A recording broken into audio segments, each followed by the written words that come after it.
cyakora njye numva hano baririmba ngo Yesu aracyakora na Satani aracyakora, we ahubwo yashyizemo umwete mwinshi. Hanyuma Yesu aramubwira, Yesu we pastor nafashe rwose ibyo urimo kumbwira nawe yakubona gute nimero ya telefone, ntuzagerageze Uwiteka Imana yawe.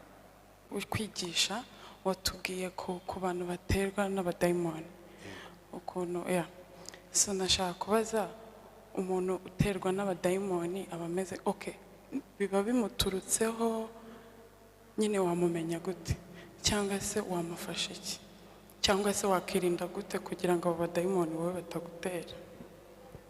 Ikindi watubwiye ukuntu Satani ajya yishushanya nka marayika w'umucyo, uduha urugero rw'uriya muntu wohereje amafaranga $500 bakamuhereza ayandi. Ikibazo mfite umenya gute ko ari Satani? Kubera ko uriya muntu yabanje yohereza 500, no babanje kumwoherereza 500, bigaragara ko harimo inyungu. Noneho bamwoherereje nawe urongera urohereza, birongera bicamo. Hari igihe ushobora kubifata nk'umugisha, maybe warasenze Imana iri kugusubiza. Ni gute rero wamenya ko ari Satani wiyoberanyije?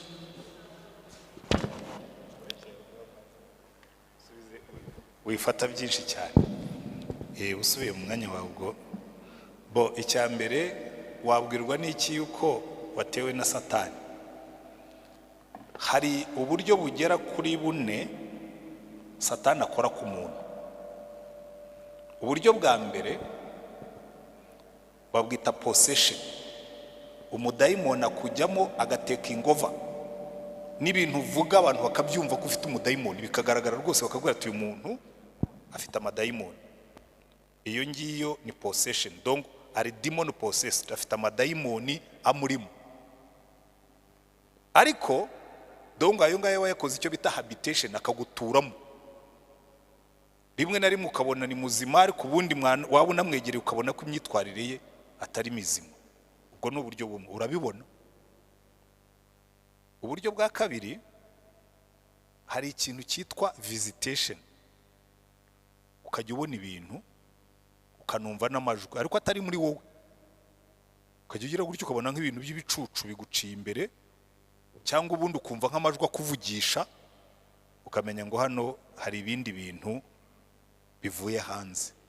By the way, no mu bintu bya za psychology, abiga psychology, hari ikintu bita schizophrenia cyangwa double personality, kumva muri wowe harimo abantu babiri. Nigeze hari abanyeshuri b'Abanyamerika nigishaga mu muryango umwe wajya guzana ba interns n'ahangaha, bari banasabye kujya mbigisha idini gakondo, habigishamo n'ibyo bintu nyine bya abakozi b'Imana. Umuntu nazakubwira umva mbwire cyane cyane abakobwa n'abagore, kuko nimwe namwe mubifatirwamo kuruta abandi. Niyo yaba ari umukozi w'Imana wamanutse mu ijuru akaba afite amababa nk'ayaba marayika, nakubwira ngo turyamane ujye umubwira ngo mbabarire, ntabwo Imana yigeze ihindura Bibiliya, gusambana biracyari icyaha. Sibyo? Umuntu naguhamagara ngo mujye mu bintu bidakwiriye. Erega no muri ibintu byacu by'amadini tubamo, hari igihe yigeze kubaho intambara z'amadini n'ibindi, abantu baza kunda kurita ngo tujye kurwanirira umuntu. Tujye kurwana, bati ngubu nyine tugomba kurwana inkundura. Shaba biyomba narwanye wenda nanjye mufite ranga. Nabonye rimwe na rimwe ibyaha bibyara umusaruro. Reka mbabwire, buriya rero ikibazo cya mbere dufite cy'abakristo, bakunda ubukristo butabasaba gutekereza cyane. Niyo mpamvu abapastori benshi bikundira prayer book, ntibibasaba gutekereza cyane. Ushobora kududura amasengesho, umupastori umwe waramuhamagaye ngo yirukane amadayimoni, yari yafashe umuntu, aravuga ati ariko muri prayer book nta liturgy yabyo dufite. Kubera iki? Kubera ko nyine bisaba gutekereza cyane. Icya mbere wabwirwa n'iki yuko watewe na Satani? Hari uburyo bugera kuri bune Satani akora ku muntu. Uburyo bwa mbere babwita possession. murakoze mwe mwavuze ku kintu cya possession na visiting kuri demons. Nibazaga according ku gice ejo twasomye cyo muri Samweli wa mbere 16 Icyo muri Samweli wa mbere cya 16 ndibaza Sauli ese yabaye possessed by demons cyangwa habaye visitation kuko bavuga ko yazaga. ahubwo that's a good example. Buriya iriya case ya Sauli ndashaka kubaza ko kintu watangiye wigisha cy'abazimu no kurota abantu bapfuye. Hari abantu bavuga cyane cyane ngira ngo mu muco nyarwanda bakavuga ngo umuntu wese yapfuye ukamurota bigaragara ko ari nk'umuzimu. Ndibaza umuntu wese yapfuye ahinduka umuzimu. Icyo ni icya mbere. Nubwo yaba ari pasiteri bakavuga ngo umuzimu wa naka nyine yanteye, bajya babikoresha muri iyi sosiyete yacu. Ikindi ushobora kurota umuntu ariko ntumurote mu bintu bibi nk'uko wavuze ngo basogokuru bakubwira nyine ibintu bibi, like wenda yari umushuti wawe, biterwa uko mbona na relationship mwari mufitanye, like yari best friend wawe, ukajya urota memories za kera. Ni ngombwa ko ubyuka mu nzozi ugacyaha ugasenga kutazongera no kurota uwo muntu. Hari umuntu umwe wigeze kumbwira ngo impamvu hari abantu barota abantu bapfuye ngo ntago baba basenga. Ikindi ngo hari imizimu yiyoberanya mu bantu twakundaga ikadutera. Ni clarification kuri ibyo bintu murakoze. Okay, reka mpere ndagira ngo rero uyu munsi turebe imbonerahamwe y'intambara yacu ariko tuyihuza n'igitabo cy'Abefeso. Kubera ko narabibabwiye ubundi uru rwandiko Paulo yandikiye Abefeso twararwiza ariko turwihutisha kugira ngo twige intambara yo mu mwuka. Kubera iki tugomba kwiga intambara yo mu mwuka? Impamvu abakristo benshi bagwa ni ukubera yuko barwana intambara batazi umwanzi barwana nawe, ku buryo hariho n'igihe barwana intambara itariyo. Hari igihe umuntu arwana intambara itariyo akarwana n'umwanzi utariwe. Kubera iki? Ntabwo yigeze yigishwa ngo amenye intambara arwana nayo uko irwana. Buriya mu ntambara zose nimuzasoma muri Bibiliya, reka nkoreshe Bibiliya kuko niyo turimo kwiga. Muri Bibiliya ubona kenshi iyo bajyaga kurwana intambara, ikintu cya mbere babanza gukora bakora ikintu cyitwa ubutasi. Burya rero ubutasi ni imwe mu ntwaro za mbere zikomeye zo gutsinda intambara. Niyo mpamvu ibihugu byose bigira serivisi za gisirikare ariko zikagira na serivisi za intelligence zishinzwe iki? Ubutasi. Kandi mu butasi habaho ubutasi bw'uburyo butandukanye. Hari ubutasi bwa gisirikare. Niba bagiye kurwana ahantu, haba hari abantu bashinzwe kugenda bagatata bakamenya uko aduye ahagaze, aho ahagaze, intwara afite, byashoboka n'umubare w'abasirikare, bakamenya ndetse naho bakura ibyo kurya n'ibindi byose bakagenda babizi. Ubu muri kino gihe ubutasi bwaroroshye cyane kubera ko basigaye bakoresha ibyogajuru, kohereza satelite ikagenda ikajya hejuru y'igihugu runaka cyangwa ahantu runaka ikabatarira amakuru, barangiza bakayashyira muri computer ikadevelopa amafoto bakamenya ibintu byose uko bihagaze. Ariko ntibibuza yuko bongeramo na babandi bajya kuri tere, bajya mbese aho ibintu bizakorerwa kureba uko hateye. Nubwo biba byagenze bityo ariko ubutasi iteka ryose buba ngombwa. Buriya rero twebwe ibyacu biranoroshye cyane kuko ubutasi Imana yarabudukoreye kandi natwizeza ko izakomeza kubudukorera. Ikibazo dufite ni uko abakristo kubera yuko icya mbere ntibazi intambara ukuntu ikomeye. Buriya abasirikare Yesu yabivuze neza ngo abana b'isi mu byabo ngo barusha abana b'ijuru ubwenge. Niko muri Luka 16 umurongo wa 8 niyo atari wa 7 havuga ngo abana b'isi mu byabo barusha abana b'ijuru ubwenge. Kubera iki? Kubera ko abasirikare bo iyo bafite information ntabwo bigendera uko bishakiye. Muzitegereze ubibonye abasirikare hano bagenda, ntabwo nkibona abasirikare batwaye imbunda kereka iyo bari ku kazi.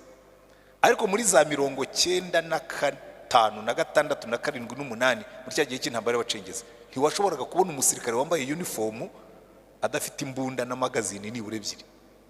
Kubera iki? Babaga bazi ko anytime ashobora kugera ahantu urugamba rugaturika ariho ari agahita yinjira mu rugamba, agomba kugendana intwaro ze. Twebwe rero dufite urugamba ruhoraho, ariko twitwara nk'abari ku kibuga cy'umupira. Buriya aho ikibuga cy'intambara gitandukaniye n'ikibuga cy'umupira, abakinnyi b'umupira iyo barimo gukina haba arbitre. Iyo bagukandagiye avuza ifirimbi, iyo baguteye inkokora avuza ifirimbi, iyo ukinnye uko bidakwiriye ahagarika umukino bakahaterera. Ariko mu ntambara bakurasa mu mutwe, bakurasa mu bitugu, bakurasa mu kuguru, aho barashe hose bapfa kuba bakurashe.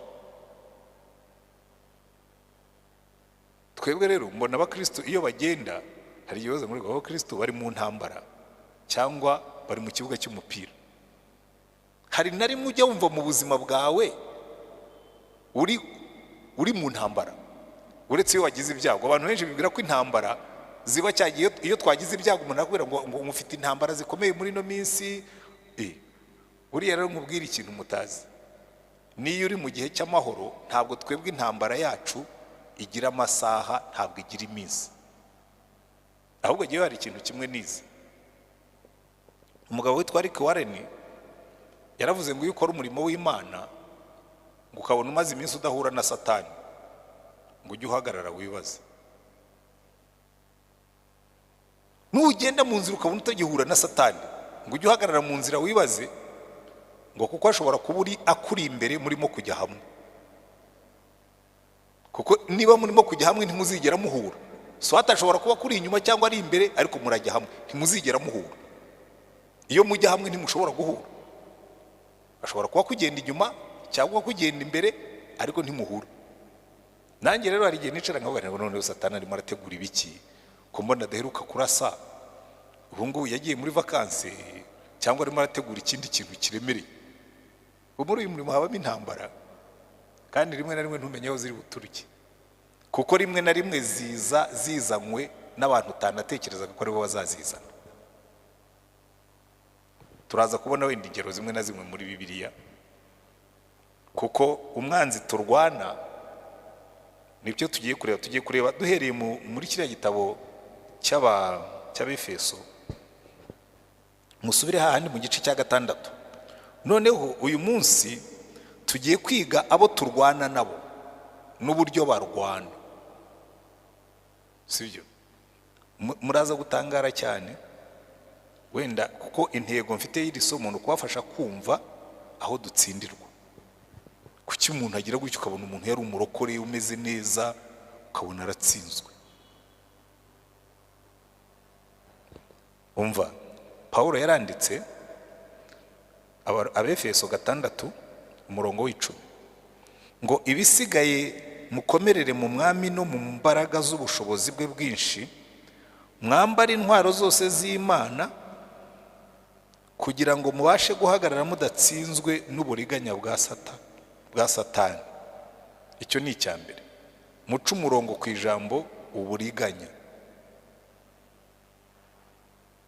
Hanyuma ngo kuko tudakirana n'abafite amaraso n'umubiri, ahubwo dukirana n'abatware, n'abafite ubushobozi, n'abategeka isi y'umwijima n'imyuka mibi y'ahantu mu ijuru.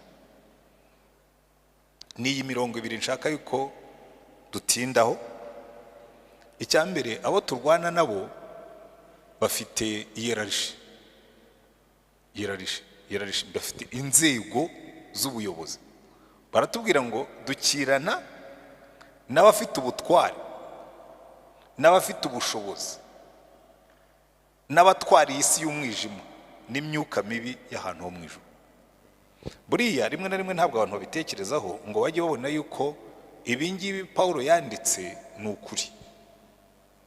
Ubwo mfate mu gitabo cya Daniel, ubwo Gaburiyeli yazaga kubwira Daniel yuko atangiye gusenga yashubijwe mu gice cya 9 cya Daniel, harimo ijambo akoresha abantu benshi batajya basesengura neza.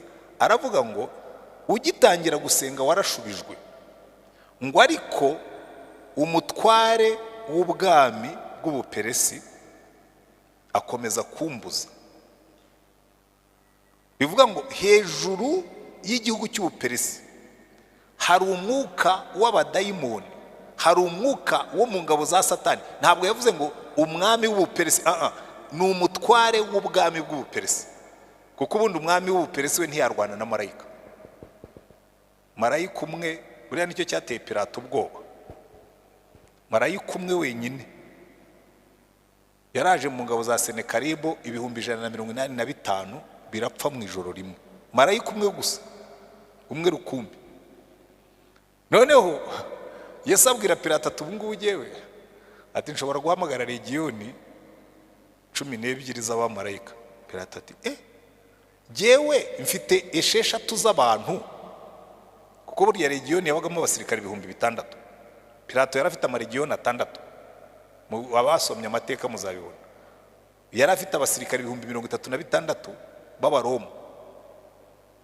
Yesu amubwiye ko ashobora kuzana legiyoni 12 z'abamarayika. Pilato aravuga ati uyu muntu ndabona afite confidence menshi. Aragenda aravuga ati uyu muntu yavuye hehe? Ko mbona afite confidence menshi ndetse ko ambwiye ko ashobora kuzana legiyoni 12 z'abamarayika. Ariko reka twe gutinda ku bya Yesu na Pilato. Ariko icyo nendaga kubereka nuko hano baratubwira ngo Daniel yaranditse aravuga ngo hari umutware w'ubwami bw'Ubuperesi uhagaze mu nzira abuza marayika kuzana ibisubizo. So ari mu rwego rumwe na Gabriel kandi aramurusha imbaraga, ngo kugeza igihe Mikayeli wa marayika ukomeye yaje kuntabara. So iki ni ikintu tugomba kumenya. Paulo akandika ngo rero twebwe ntabwo dukirana n'abafite ubutware n'abafite ubushobozi, ahubwo dukirana ntabwo dukirana n'abafite amaraso n'umubiri, ahubwo dukirana n'abafite ubutware n'abafite ubushobozi n'abategeka isi y'umwijima n'imyuka mibi y'ahantu ho mu ijuru. Buriya rero abantu nibabwira ngo amahembe, ngo nyabingi, ngo abazimu, buri ikintu kimwe abamisiyoneri bakozeho ikosa ni ukutamenya intambara yo mu mwuka. Bakaza batubwira ngo ibyo bintu by'abazimu, ngo ibyo bintu by'amahembe, ngo ibyo bintu bya nyabingi ngo ntibibaho. No, bibaho. Mpamvu bibaho nuko nyine tudakirana n'abafite amaraso n'abafite umubiri, ahubwo dukirana n'abafite ubutware n'abafite ubushobozi n'abategeka isi y'umwijima n'imyuka mibi y'ahantu ho mu ijuru. Ikindi cya kabiri bereka ko bakoze ikosa nuko bari bataragiye ngo bitegereze umuntu wese wakoze mu ivugabutumwa ariko ry'umuriro rya fire ryo kuri ku mastade. Burya sinzi aho abadayimoni bagiye, uziko ntakibabona mu nsengero. Dushobora kuba dukonje ku buryo baza bakaba comfortable. Twajyaga tujya ku mastade amadayimoni agasohoka agasakuza agatera amahane ugacyaha amadayimoni ukarwana nayo. None umuntu akaza akabwira ngo amadayimoni ntabaho, nkabwira na amadayimoni abaho, amahembe abaho, n'abazimu babaho. Ahubwo icyo wagombye gusobanukirwa nuko ari amadayimoni. Simple. Niba kubwira ngo nyabingi ujye umenye ngo ni amadayimoni, ariko yiyoberanije. Kuki yiyoberanije? Iki nicyo tugomba kumenya. Urumva imvugo Bibiliya ikoresha ivuga Satani. Satani buriya niba kubwira ngo umuzimu wa sogokuru wawe yaguteye, uzamenye ko ari Satani. Yewe narabisesenguye nsanga, reka mbaho ibintu bigera kuri 3 binyemeza yuko abazimu atari abasekuruza bacu. Mbibahe 3. Icya mbere, nta muntu uraterwa n'umuzimu ngo azavuga ibyiza. Umuzimu iteka ryose yafashe umuntu amugirira nabi. Ntabwo ndabona umuzimu waje ngo yicare mu kirambi cy'inzu cyangwa muri saro ngo asuhuza abana be n'abuzukuru ababwira tubumbazaniye inkuru nziza narinje kubasura ndi sogokuru wanyu. Hari aho mwari mwabyumva? Ahubwo umuzimu araza agafata umuntu akamukubita hasi akabimba ifu. Haze uyu musogokuruza azayica abuzukuru n'abandi. Umupfumu akaza ati rwose buriya ati kandi reka nongere utundi tubiri hanyuma ndaze ngaruke muri critique. Ikindi cya kabiri, nta hantu na hamwe uzabona abantu bifuriza umuzimu urugendo ruhire baba bamwuhura n'ibyo batambirira biba ari nko kumwirukana. Sindumva rwose bamupipera ngo bamubwire ati sogokuru rwose ugenda amahoro usubire iwanyu udusuhurize n'abandi bagiye mwajyanye shwi. Iyo ugize Imana bavira aho ngaho. Rese uwo mukurambere uza yicana, uza abantu batamwifuza, uza akora nabi. Jewe rero ndabiteranya nabihuza n'ibyo nsoma muri Bibiliya akakubwira ngo abo bazakubwira ngo nabazimu jya ushyiraho ngo signe d'égalité imyuka mibi y'ahantu ho mu ijuru.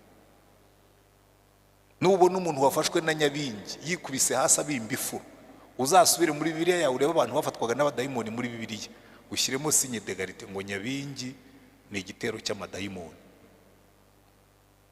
By the way burya nyabingi ntabwo ari dayimoni imwe ni legiyoni, kubera ko ubundi burya amadayimoni ni ikiremwa. Ushobora kwicara hano hakaba hari umuntu ufite dayimoni ufite nyabingi kireshye, ariko waganira n'umuntu Nyamagabe ukumva hariyo umuntu ufite dayimoni. Ntabwo dayimoni ishobora kubera ahantu habiri icyarimwe.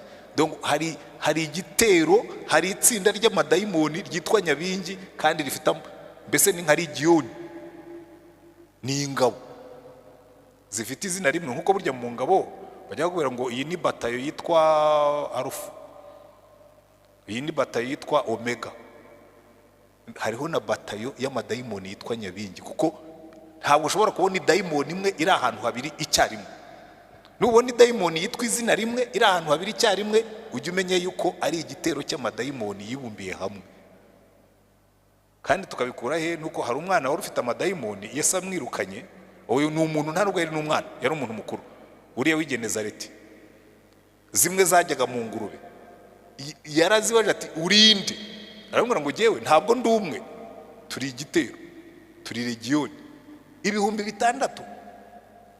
Uriya muntu yari yagatoye, niyo mpamvu ngo bamuzirikishaga iminyururu ngo akayicagagura nk'uca utugozi, kamuzirikisha iminyururu akayicagagura, yarangiza akajya mu marimba akirirwa yikebesha amabuye. Wari wabona umuntu ufite dayimoni, umwana mutoya ufite dayimoni no kumuterura bikananira abagabo. Kubera iki? Ushobora gusanga harimo amadayimoni menshi. Uwo ngo yacaga iminyururu yari kataguraga. Hanyuma Yesu araza yirukanye dayimoni, amwita dayimoni urinde. Ati jewe uyu wagize ngo ndumwe, turi legiyoni 6,000. Uriya muntu yari yaragize ibyago ariko birenze, ngira ngo niyo mpamvu yabaga mu marimbi. Rero abantu bakaza bakababeshya. Nigeze kuzamukana n'umugore hano hepfo avuye ngo ku mukozi w'Imana sinza hariho epfingiye. Rero nise uvuye hiye? Ati mvuye ku mukozi w'Imana, ati yari yarampaye rendezvous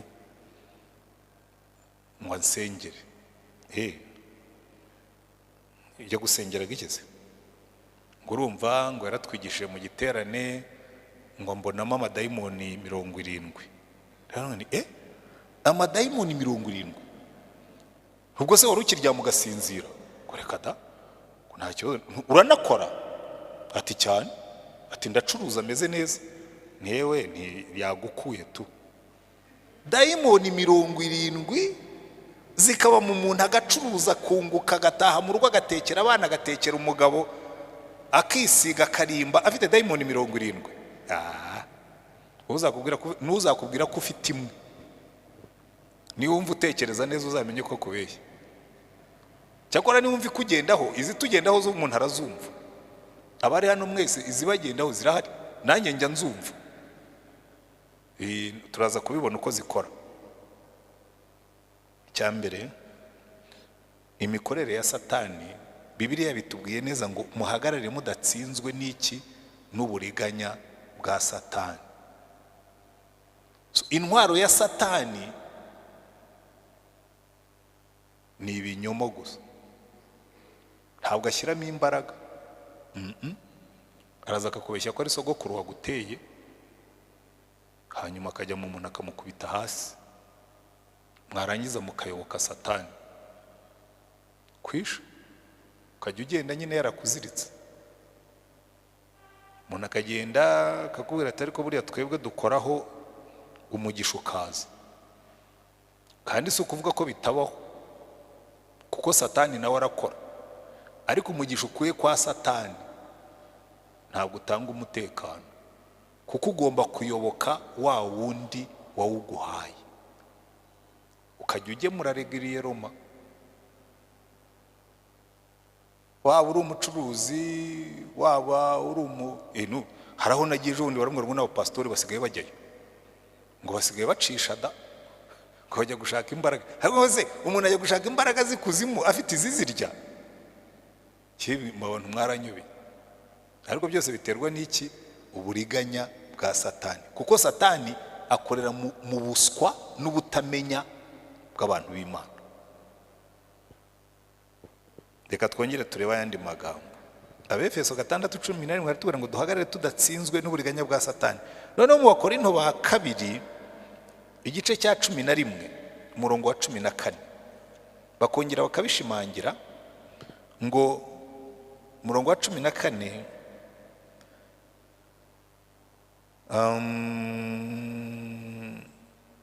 wereka mpere hejuru uko nibwo muri bubyumve neza, ngo ariko ibyo nkora ku murongo wa 12 igice cya 11 cy'Abakorinto ba kabiri 11 kuva ku murongo wa 12, ariko ibyo nkora nzakomeza kubikora kugira ngo nkure urwitwazo kubashaka impamvu yo guhamya ko bameze nkatwe mu byo birata.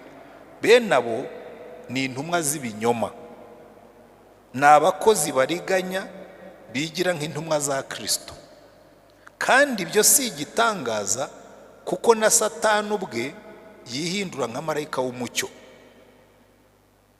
Satani ubwe ajya yihindura akaza nka marayika w'umucyo, akaza avuga neza, akaza ari umujyanama, akaza ari umwana mwiza, akaza ari inshuti yawe, akaza ari boyfriend, akaza ari girlfriend, akaza ari umugore w'inshuti yawe. Satani akaza muri uwo nguwo akakujyana mu byo utagomba kujyamo. Kubera iki? Uburiganya bwa Satani, akishushanya na marayika w'umucyo. Reka mbaho urugero, ndabaye ingero zo muri Bibiliya. Hari igihe mu gitabo cy'Abami ku ngoma y'umwami Yerobowamu mwene Nebati, cyangwa ni Yerobowamu wa kabiri, umwana w'umuhanuzi Imana yaramutumye, iramubwira ngo genda uhanurire umwami. Ni igihe cya Yerobowamu wa kabiri, iramubwira ngo genda uhanurire umwami. Umwami ngo yari arimo gutambira ku gicaniro cy'ikigirwamana yashinze.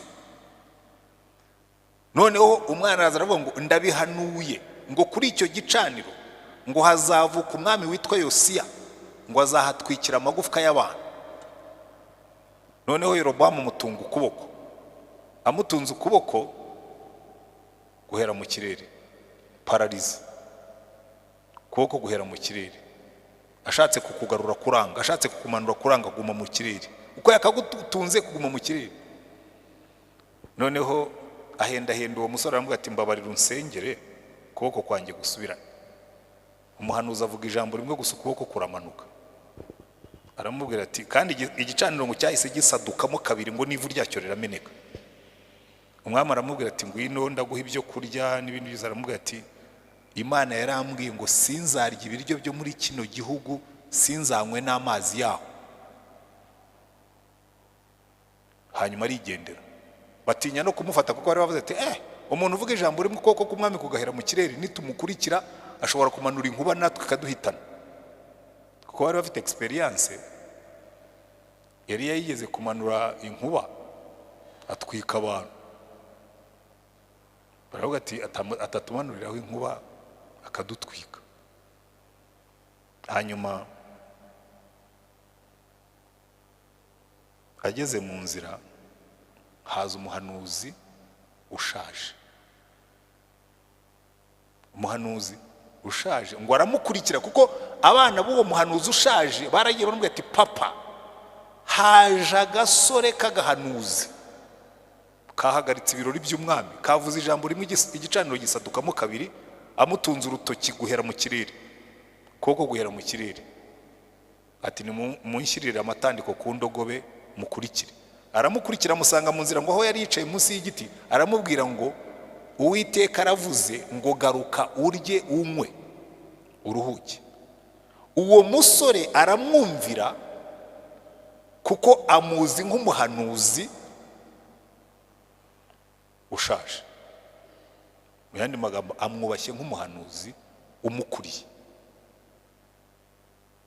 Araje ararya aranywa, wa muhanuzi noneho umwuka w'Imana muzaho, kuko umwuka w'ibinyoma niwo wari wamukoresheje mbere. Umwuka w'Uwiteka muzaho ngo aramubwira ngo ye musore ureka noneho ubwira icyo Imana ivuze, ngo kuko utumviye Uwiteka ngo ukarya ibiryo byo muri iki gihugu ukanywa n'amazi yaho kandi Imana yarabikubujije, ngo ugisohoka hano ngo intare irakutsinda mu nzira. Umusore arahaguruka aragenda, ageze mu nzira intare iraza iramwica, imurambika aho ngaho iruhande rw'indogobe ye. Barazababwira wa muhanuzi ati wa musore uvuye hano intare imutsinze mu muhanda. Babwira abahungu be ngo uriya yari umukozi w'Imana, ngo nimpfa ngo muzampambe iruhande rw'igituro cye. Ariko yapfuye. Satani ajya yishushanya na marayika w'umucyo, akaza kubwira amagambo y'Imana, akaza kubwira ibintu byiza, ariko afitemo uburiganya bwo kukujyana ahatariho. Narabibonye rwose muri kino gihe ho mfite inkuru n'inkuru n'utwana tw'inkuru twa bene ubwo buriganya, cyane cyane mu bakozi b'Imana. Abakozi b'Imana uburiganya, kaza akakubwira ati hari iby'Imana yambwiye. Sinjya mbabwira hano, ariko reka iyo nkuru ne kujya nyivuga cyane kuko yo iri scandalous, ntabwo nshaka kuyisubiramo. Nzajya mbabwira izindi kuko iyo ngiyo yaranyumije, ariko nayo ni ikimenyetso cy'uburiganya bwa Satani buciye mu mukozi w'Imana. Abakozi b'Imana, umuntu nazakubwira umva mbwire cyane cyane abakobwa n'abagore, kuko nimwe namwe mubifatirwamo kuruta abandi. Niyo yaba ari umukozi w'Imana wamanutse mu ijuru akaba afite amababa nk'ay'abamarayika, nakubwira ngo turyamane ujye umubwira ngo mbabarire, ntabwo Imana yigeze ihindura Bibiliya. Gusambana biracyari icyaha, sibyo? Umuntu naguhamagara ngo mujye mu bintu bidakwiriye. Erega no muri ibintu byacu by'amadini tubamo, hari igihe yigeze kubaho intambara z'amadini n'ibindi, abantu bazakunda kurita ngo tujye kurwanirira umuntu. Tujye kurwana, bati ngubu nyine tugomba kurwana inkundura. Shaba biyomba narwanye wenda nanjye mafite ranga. Nabonye rimwe na rimwe ibyaha bibyara umusaruro. Ndavuga ngiye reka mbabwire, nzarya kagabuye, ariko ntabwo Yesu azansanga mu ntambara z'umubiri, kuko ntabwo Imana yacu irwanirirwa.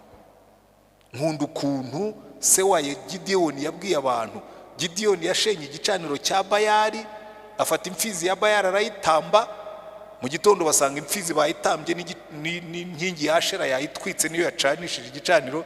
Baravuga muzane uyu muhungu, Sara mwimana. Baravuga ati Bayali niba ari Imana niyirwanirire. Ntabwo Imana ikenera ko dukora intambara z'umubiri. Oya, nta ntambara z'umubiri. Hari ibyo Imana ntizagusange mu bintu yabujije, kuko hano Bibiliya bitubwiye neza ngo hari igihe Satani aza yishushanije na marayika w'umucyo. Kandi na Yesu yaratuburiye muri Yohana igice cya 8 umurongo wa 44. Ndagira ngo twihute kuko ndashaka kubasigirayo umwanya uhagije uyu munsi ngo mubaze ibibazo.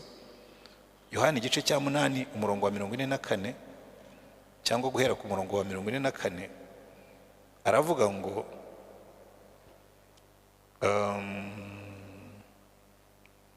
mukomoka kuri Satani. Yabwiraga Farisayo n'abanditsi n'abandi bajyaga impaka nawe, aravuga ati mwebwe mukomoka kuri Satani, mukomoka kuri so Satani, kandi ibyo sararikira nibyo namwe mushaka gukora.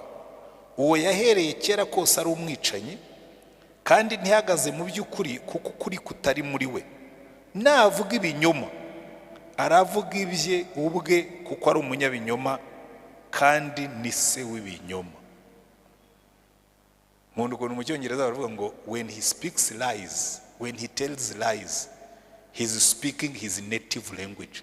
Iyo Satani donc hari umuntu ubeshya bikaza biri so convincing, bikaza mbese bigaragara nk'ukuri kubera ko he is speaking his native language, ururimi rwe rwa kavukire.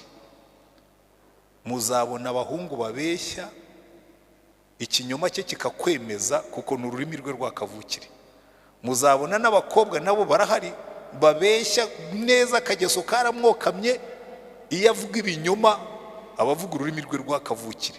Ukamenya na Satani batubwira ngo iyo avuga ibinyoma urwo ni ururimi rwe rwa kavukire, ni umunyabinyoma, niwe se w'ibinyoma, ngo kuri ni kwigeze kuba muri we.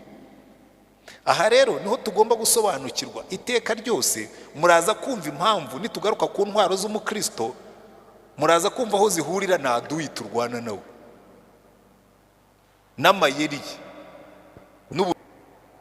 Murumva birimo kuza cyangwa biracyakomeye ntibirasobanuka?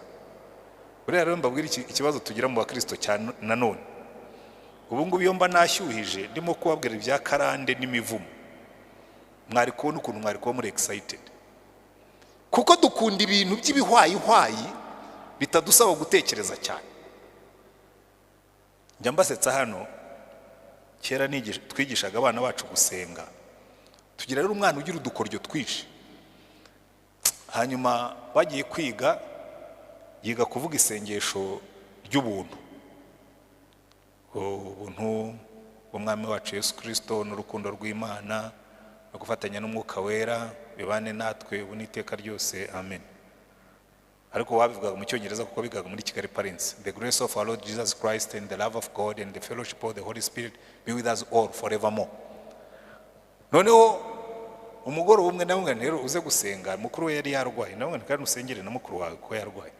Aramwe ngo ariko daddy, ngo uyu muntu ashaka gusenga ubuntu, ngo ashaka no gusengera umurwayi, ngo abihuza ati. Ndabwira nti uwo munsi ubuntu urabwihorera ugasenga bisanzwe. Aramwe ngo ariko buriya rero giye ngo nkunda kuvuga ubuntu. Ese kuki ukunda ubuntu? Ngo ntabwo binsaba gutekereza cyane. Buriya rero ikibazo cya mbere dufite cy'abakristo, bakunda ubukristo butabasaba gutekereza cyane. Niyo mpamvu abapastori benshi bikundira prayer book, ntibibasaba gutekereza cyane. Ushobora kududura amasengesho, umupastori umwe waramuhamagaye ngo yirukane amadayimoni, yari yafashe umuntu, aravuga ati ariko muri prayer book nta liturgy yabyo dufite. Kubera iki? Kubera ko nyine bisaba gutekereza cyane.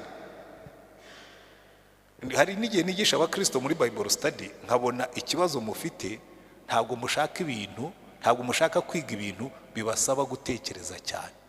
Murashaka utuntu tw'udusukari n'utubombo tumwe tudasaba guhekenya. Nyamara umunsi muzumvi iyi mikorere ya Satani, bizaborohera kurwana urugamba, kuko Bibiliya bidusobanurira neza ngo niba ushaka kurwana na Satani banza umenye iki ngiki, ngo Satani ntabwo ari agasega basunikisha urutoki. Afite abafite ubutware, afite abafite ubushobozi, afite abategeka isi y'umwijima, afite n'imyuka mibi ahantu ho mu ijuru. So ingabo ze ni nyinshi ku buryo zishobora kukuzaho zisimburana. Zikakuzaho zisimburana. Uyu munsi akakwereka ibyo ndaje ndabibereka mu mwanya. Ko buriya Satani ameze nk'umujura, na Bibiliya niko imwita umujura. Araza akabanza akagerageza bino, byakwanga akavuga ati okay, nabibonye ibi ntibimufata, akaba guhaye akaropo ukaririmba intsinzi. Ejo akazana ibindi atarikoze no kuri ibi nabyo ntabwo ugeragezaho, ariko ubwo arimo aratata ngo yumva aho ukandika, yumva aho akandika. Kandi abenshi burya biroroshye kubafata. Wese iyo ufashe telefone, izi telefone zisigaye zibamo ijuru rituranye n'umuriro utazima. Uzi uko Satani abigenza? Ngira gutya nakwigira kuri YouTube ndimo gushaka inyigisho za Joyce Meyer za TD Jakes cyangwa n'abandi njya nkunda kumva na kubitaho nkabona hazamutsemo n'ibindi ruhande rwabyo bivuga ngo uko baba nkabona ijuru rituranye n'umuriro. Satani akagwira ariko se hano ho wabanje ukageragezaho ko nabyo hari icyo bikungura, kamwe hari icyo biri bukwigishe. Murimo muranyumva? Hari nawe kamwe muri umugabo hari ibyo ukeneye kumenya, usomye aka kantu cyangwa ukakumva hari icyo byakungura. Muri Amerika bakoze ubushakashatsi basanga 3 bya 4 by'abapastori baguye mu busambanyi babanje kujya bareba pornography biherereye. Kabanza akakumenyereza nyine ukarya umwanda, wamara kumenyera ukarwara inzoka. Iko bigenda. Kuko Satani batubwiye ngo hari n'igihe yigaragaza nka marayika w'umucyo akabwira terega ibi bintu wabyungukiramo. Uzu ubukene buterwa na betting. Buriya niba arimo acuruza betting ntimunyange ntacyo mpfa namwe. Ariko iyo ndebye imiryango yakeneshejwe na betting, Satani araza akakubwira ariko buriya ushobora kunguka ukabetinga rimwe ukabona ibihumbi nka 30 ukaryoherwa, ejo bakakurya n'ejo bundi bakakurya ugashyiraho intebe bakazirya ugashyiraho inzu bakayirya, kandi ugakomeza uvuga ngo after all niba bari inzu uyu munsi ejo nshobora kubona ebyiri. Ubukene bukakumara. Muza abantu bakeneshejwe na betting muri iki gihugu kuntu bangana nako muri inosi. Kubera iki niko Satani akora, agaragara nka marayika w'umucyo akwereka ibyo uzunguka akaguhisha ibyo uzahomba. Kuko ni uburiganya bwa Satani. Kandi buriya n'abantu bose bakoreshwa na Satani ejo abantu baraza bakakuriganya byembye, kakuriganya akakwereka rwose ati hari ibintu nari mbonye hariya byihutirwa, wenda abonye nk'abamama bamwe nk'abanita bariya bafite twaye imodoka ati rwose hari ibintu nari mbonye hano by'imari, ati buriya umperejeho amafaranga nka miliyoni nk'eshanu ati nkabiterura ati nakuzanira double. Erego umuntu ukabona yakurikiye bamara kuyafata ukamushaka ukamubura. Uburiganya. Kandi iyo barimo kuvuga bavuga ururimi rwabo rwakavukire. Uza abantu bahombeye kuri internet, umuntu akakwandikira ati ngiye mfite amafaranga ngana gutya ndenda kwicwa na kanseri kandi nkunda abantu b'abapastori nifuzaga kuyasiga mu murimo w'Imana. Ngiye najyaga nibaza ukuntu bakora, ngeze aho ndabihishurirwa. Baranyandikiye ndavuga ariko ibi ndabizi ni scam, ibi ngibi ni ibinyoma, reka mbasubize. Ndabasubiza. Baranyandikira hita twoherereza inimero yawe ya konti witwoherereze n'ibiki. Nimero ya konti si ukwandika itabaho se, reka nanjye ndi smart ndabyohereje. Bati noneho igikurikiyeho ndakurikira, bigeze ku munota wa nyuma bati rero kugira ngo aya mafaranga tuyohereze dukeneye $10,000 kugira ngo dushobore kunotifiyisha amadokima yose leta twemerere gusohora amafaranga na gutya ko ntushobora gupfa kuyasohora. Ndababwira ndise ko muzanyoherereza $10,000 ageze kuri miliyoni ni mukate w'10,000 muzampasigaye. Ngo yango siko bikorwa, ngo ugomba kohereza ayo ngayo ngo twamara kuyabona tugaprocessinga dokima ngo hanyuma tugakohereza amafaranga. Ndabandikira ndababwira nti yewe nimwihangane, nti $10,000 ubu ntayo mfite, nticyakora kubera ko mukunda umurimo w'Imana mushake undi muntu ushobora kuba yafite, ni have a nice trip, mugira urugendo ruhire nubwo menye uko mukora.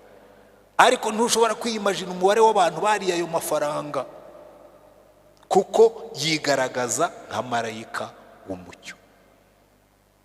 Hariho n'abagaragara nk'abanyakuri.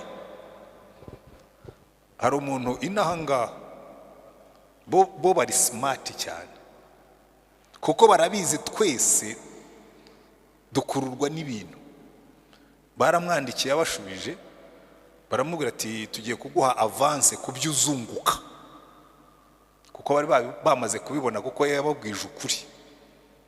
Aravuga ati rwose nyobora organisation amafaranga ashobora kuboneka, ariko baramubwira ati that's good, reka tube tuguhaye umusogongero ku byo uzunguka. Bamwohereza amadolari 5,000, barayohereza advance payment, hanyuma yohereza ayo bamusabye yo kwinvestinga. Bamwohereje 5 y'umusogongero, niba yarohereje 20, niba ari 40 sinibuka, nawe arohereza. Amaze kohereza baravuga ati uyu nguyu rero kabisa ni ibiryo bihiye, barongera baramwoherereza, ariko bazamura yo yohereza. Bamaze kugeza ku 1000 bashakaga, yongeye gukomanga asanga baragiye. Kubera iki? Nagusunitse, sunika 100 by'amadolari, maze kuguhaho nka 20, kame munungutsemo 80. Umva, utazitonda bazakurya nk'uko igisiga kirya ifi ikanuye. Barimo abona igisiga gifata ifi, kiyifata ikanuye, kikayirya ireba, hakazasigara neza neza amagufwa y'ifi n'amaso akirimo. Abantu benshi nuko Satani abarya, kuko strategy ya Satani akoresha uburiganya. Ariko iyo uramutse wambaye intwaro zawe neza, biroroshye cyane kumutahura. Reka mu urugero noneho mbaho ingero zo muri Bibiliya. Reka dufate urugero rwa Adamu na Eva. Urebe uburiganya bwa Satani uko bukora, kandi iteka ryose bukorera mu bintu bitatu. Hari Satani, murebe mu rwandiko rwa mbere rwa Yohana, kuko Satani afite ibyitso. Satani agize ate? Afite ibyitso, kandi bimwe icyitso kimwe kiba muri twebwe, ikindi kiba hafi yacu. Ikindi ni Satani nyine. Urwandiko rwa mbere rwa Yohana, ibice 2, umurongo wa 15, cyangwa ndimo ndabaho bitari byo. Ndabibonye, nagiye mu rwandiko rutari rwo, nagiye mu rwa Petero nkibaza ahantu imirongo nashakaga yagiye. Umurongo wa 15, rwandiko rwa mbere rwa Yohana ibice 2, umurongo wa 15 aravuga ngo ntimugakunde iby'isi cyangwa ibiri mu isi. Umuntu nakunda iby'isi, gukunda Data wa twese ntikuba kukiri muri we. Kuko ikiri mu isi cyose, aradusobanurira, ari irari ry'umubiri, irari ry'amaso, cyangwa kwibona ku by'ubugingo, bidaturuka kuri Data wa twese, ahubwo bituruka mu isi. So hari ibintu Satani akoreramo. Icyambere atubwira ngo hari irari ry'umubiri.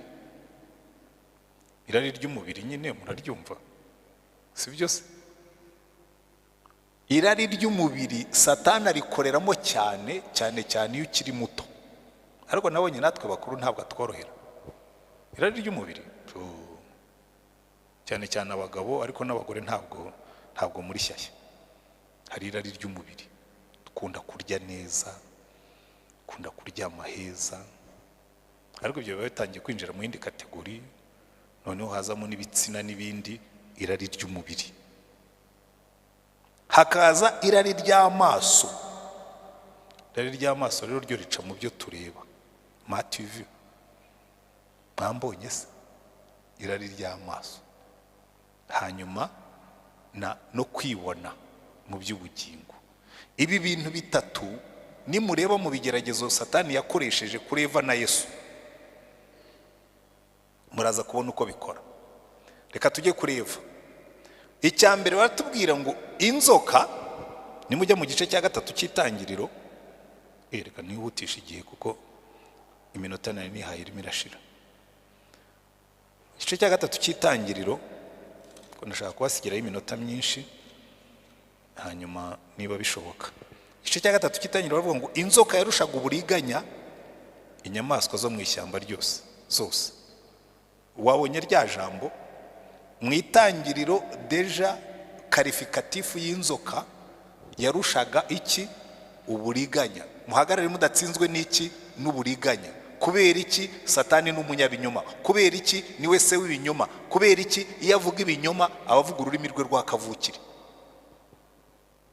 kandi abamukorera nabo arabigisha nabo bakavuga ibinyoma abavuga ururimi rwa kavukire. Mbabarira abakobwa kuko cyane nimwe muhura n'abavuga ibinyoma nk'ururimi rwa kavukire. Umuntu akaza akakwensitara akakubwira ukuntu ari igitangaza, akakubwira ukuntu azakuzanira inyenyeri mu ijuru, akakubwira ukuntu azakugeza mu ijuru rya 8, akakubwira neza agatwarwa n'amaso akavamo ntiwongere kubona, bakakurya nk'ifi. Ntabwo ze mujye mubibona. Jewe agahinda mpura nako muri uyu mujyi kubwo abantu baba barira amarira yuko bicaranye n'abana ba Satani. Ikije ari abagore bahura nabo, umuntu akakubyinira, ariko se nimubwize ukuri koko abagore muzaze mumbwire cyane cyane abakiri bato, umuntu akubyinirira akakwemeza ko agukunda kuruta umugabo wawe yaguteye imigi, uburiganya bwa Satani. Umuntu akazisangira ibintu byarabaye bibi, akakubwira ati rega urumva numvaga mpa agaciro. Nta muntu ushobora kuguha agaciro ashaka ko musambana. Niba uri umugore ufite umugabo nkaza nkakubyinirira nkakuvugiriza ubuhuha, buriya mba ndimo kugutesha agaciro, nagushyize muri kategori y'indaya, ntibazakubeshye. Ariko kubera iki? Kubera ko tutazi intambara turwana, benshi bazigwamo, n'abasengerega bagwamo.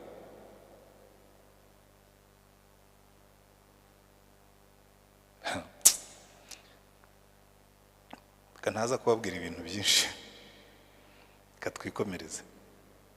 Eva Satani yaraje aramubwira ngo urabizi ngo wabonye kiriya giti, ngo harya Imana yaravuze ngo ntimuzarye ibiti byose byo mu ishyamba. Urumva Satani ntabwo yatangiriye ku giti,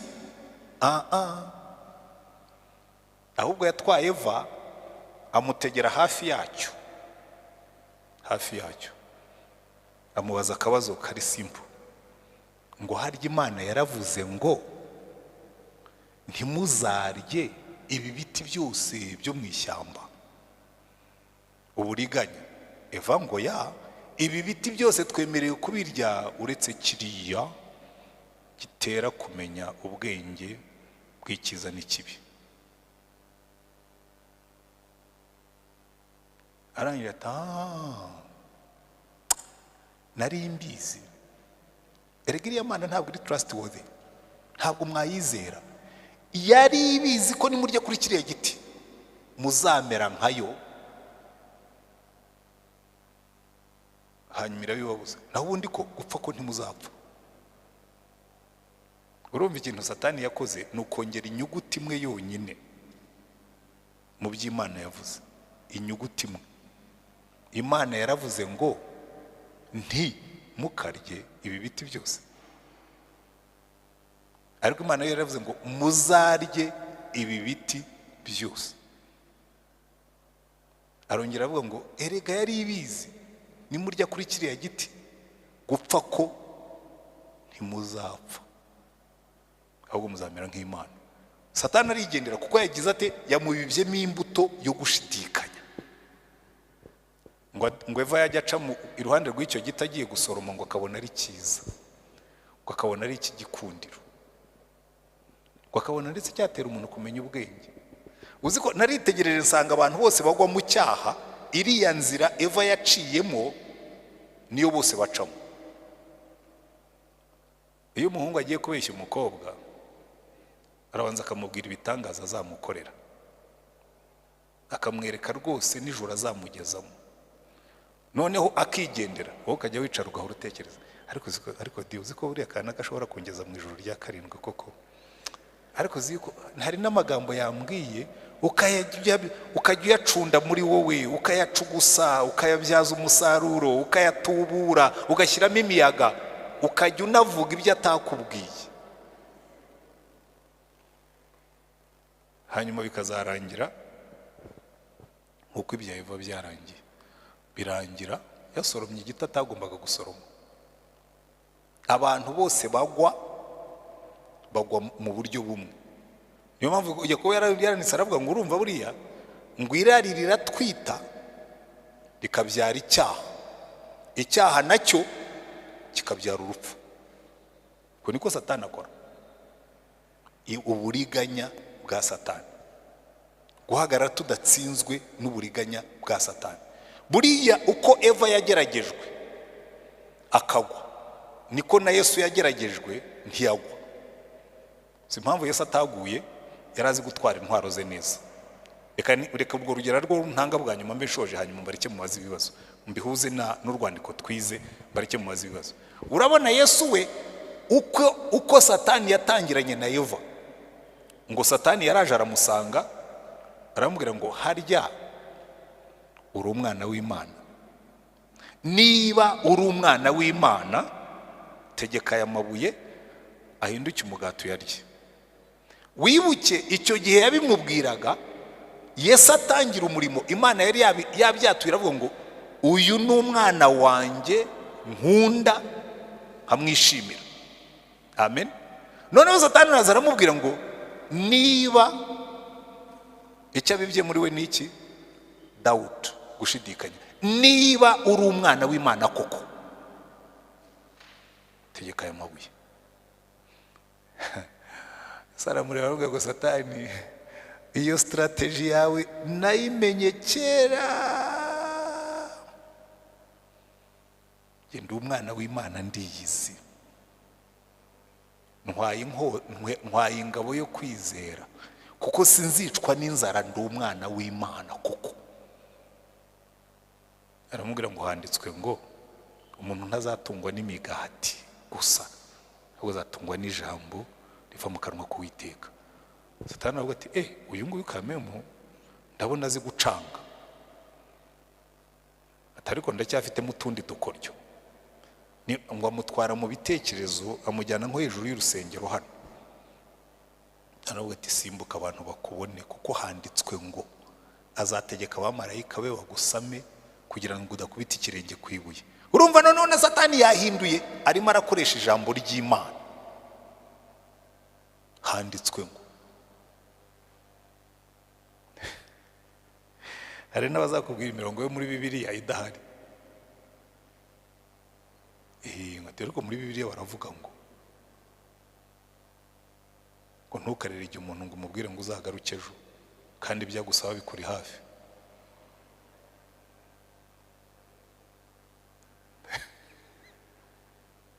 Ariko Mana y'isi n'ijuru, erega Satani aracyakora. Njye numva hano baririmba ngo Yesu aracyakora, na Satani aracyakora, we ahubwo yashyizemo umwete mwinshi. Hanyuma Yesu aramubwira ngo Satani, ngo kandi ibyo urimo kumbwira nanjye reka nkusubize, handitswe ngo ntuzagerageze Uwiteka Imana yawe. Aramubwira ati ariko diri ziracyahari, we nibi bicuruzwa naguhaga wabigaye, ariko there is a bigger offer. Erega buriya n'abantu bose bazagwa, there is always a bigger offer. Muribuka Baramu, Imana yaramubwiye ngo ntugende ngo ujye kuvuma buriya bwoko, ndakubujije. Hanyuma ngo haza umukuru w'intebe, azana n'umukuru w'abasirikare, azana n'umukuru wa sena yaho n'iki, arazana n'umwe ati reba abanyacyubahiro Baraki agutumyeho, there is a bigger offer, ngo azaguha ubutunzi n'icyubahiro. Baramu arabireba yishima mu mutwe, ariko ati akamewe. Satani aramwegera amubwira ati jya ushyira mu gaciro, ushyira mu gaciro, there is a bigger offer. Ntaza offer mujye mubona, jya ushyira mu gaciro. Mudamu umwe yigeze kumbwira, umuntu yaramubwira ati kuzamuka mu ntera muri aka kazi ka hano bizamukira ku rutugu rwanjye. Abazamuka bose they go through me and by me. Ariko mwayena hari ibyo nzagukemurira nanjye umaze kunkemurira ibyanjye. There is a bigger offer. Hari inyungu nini, hari promotion, hari salary increase, twakongerera umushahara ariko bitunganije cyane cyane ko nta nicyo bigutwara. Izo mvugo hano zirahari, ntacyo bigutwara. Usi akanakubwira ati nk'akana bazamukiye ku rutugu, nawe ushobora kuzamuka, ariko niba utiteguye kukorabora, you have no future. Hello, Satani biga offer abwira Yesu nguva, reba izi ngoma zose narazihawe, nzigabira uwo nshatse, nutera ivu kandamya nzazi kugabira.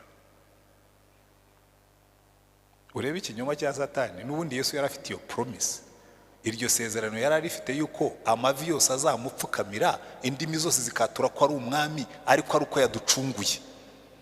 Iteka ryose Satani agushakira za rakurusi, inzira z'ubusamo.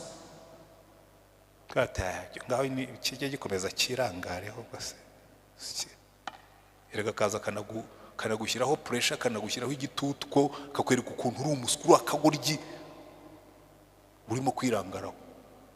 Uzi iyo Satani amaze kukubibamo imbuto z'ibyaha, aratangira akagushyiraho pressure, kuzabura akagoryi, nguzabura umuswa, nguzabura iki, warangiza ukazisanga imageragere.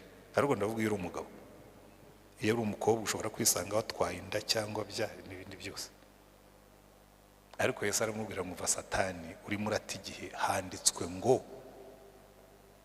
ntuzagire undi uramya uretse Uwiteka Imana yawe. Buriya Yesu yarazi gutwara intwaro zose. Icya mbere yarazi kubona ikinyoma kigituruka kuri, akavuga ati iki ngiki ni ikinyoma cyambaye ubusa, nubwo bagishyize muri ambaraje, nubwo bagisize amarange, nubwo baje bagihomye. Umuhungu yarongoye umukecuru, bamuteye fondasiyo, ariko ino si dutuyemo isigaye ishimishije cyane. Umuhungu aragenda yifunga umukecuru, bakubise fondasiyo baramutukuza. Hanyuma uko yajyaga guhura nawe iteka ryose yazaga nyine avuye aho babitunganye. Hanyuma amaze kumurongora akarabye bivuyeho, asanga iminkanyari irangana n'iya nyogokuru. Atari rwose ubu ngubu niwe, ati none, ati it's me, my new face.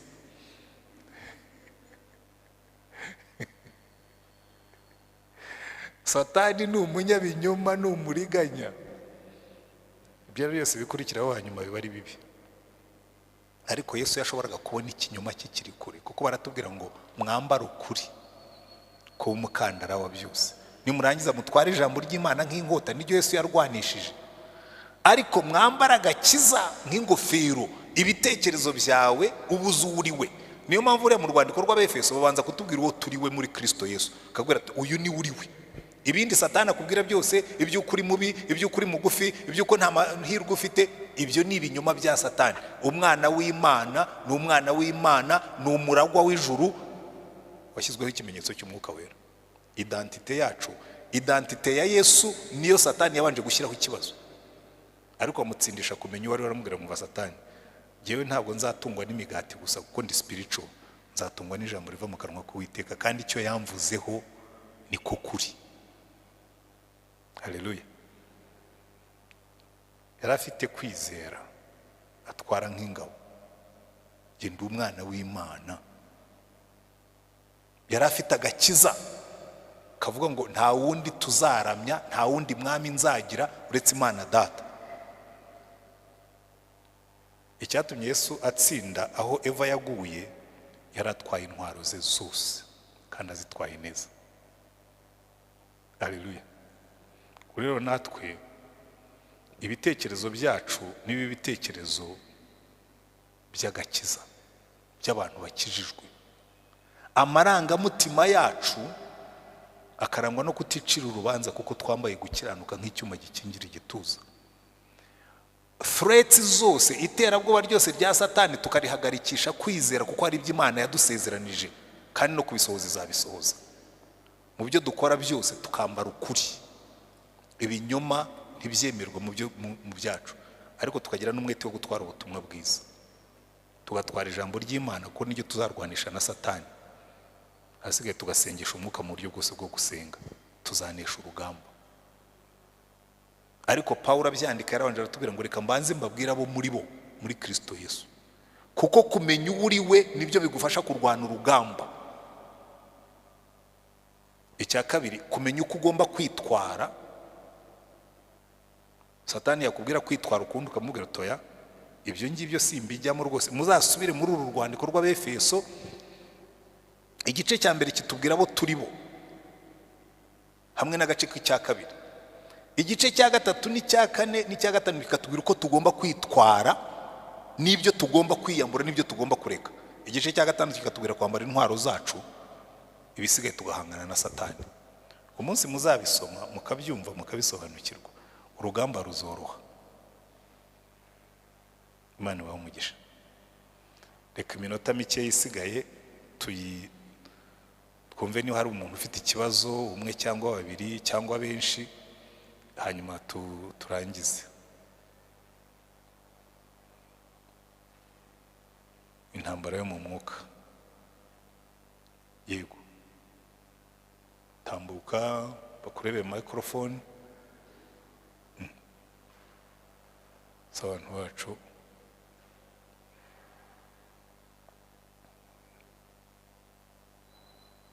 turebe microphone, hanyuma cyangwa uze ndabukoresha iyi yanjye nta kibazo. Amazina yanjye nitwa Sharon. Sharon ni Nyamwiza. Ni mwiza. Mwabyumvise uko yitwara?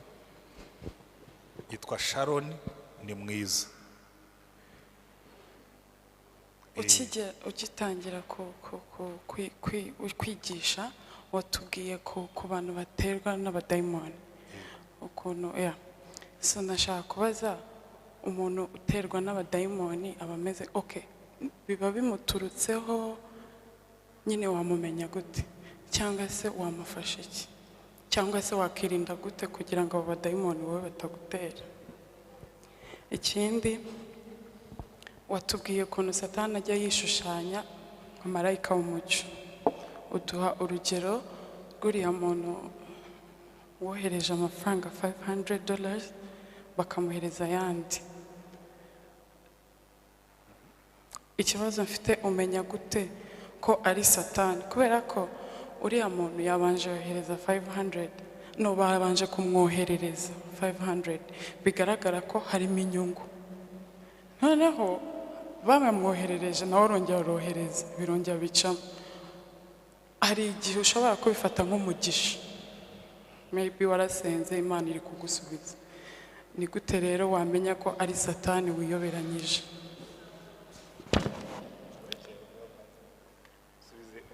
Wifata byinshi cyane. Usubiye mu mwanya wawe ubwo. Icya mbere wabwirwa n'iki yuko watewe na Satani? Hari uburyo bugera kuri bune Satani akora ku muntu. Uburyo bwa mbere babwita possession. Umudayimoni akujyamo agateka ingova n'ibintu uvuga abantu bakabyumva ko ufite umudayimoni, bikagaragara rwose bakabwira ati uyu muntu afite amadayimoni. Iyo ngiyo ni possession. Donc ari demon possessed, afite amadayimoni amurimo. Ariko donc ayo ngayo yakoze icyo bita habitation, akaguturamo. Rimwe na rimwe ukabona ni muzima, ariko ubundi waba unamwegereye ukabona ko imyitwarire ye atari mizima. Ubwo ni uburyo bumwe, urabibona. Uburyo bwa kabiri, hari ikintu cyitwa visitation. Ukajya ubona ibintu ukanumva n'amajwi ariko atari muri wowe. Ukajya ugira gutyo ukabona nk'ibintu by'ibicucu biguciye imbere, cyangwa ubundi ukumva nk'amajwi akuvugisha, ukamenya ngo hano hari ibindi bintu bivuye hanze.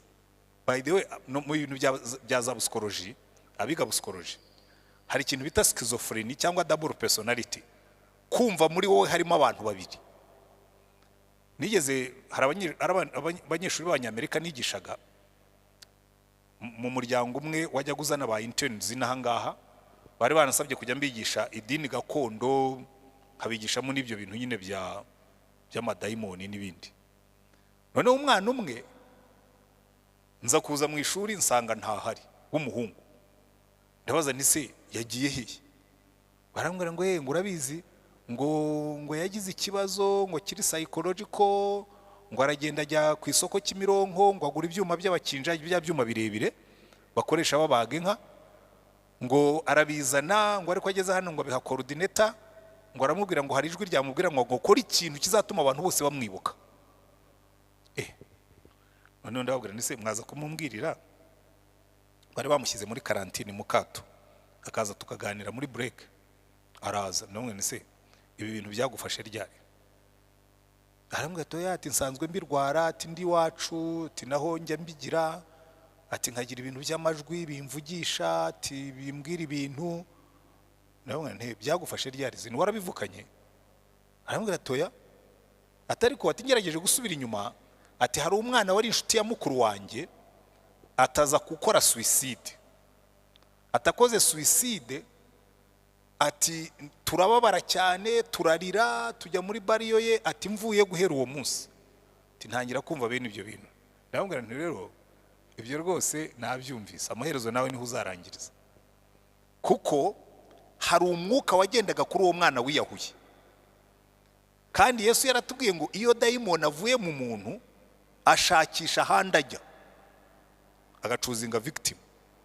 Uwo mwana atangira, ndababwira nti reka nkubwire ikintu, njyewe ngiye kukuvura, ngiye kugusengera nkwigishe n'uburyo uzirwanira urugamba.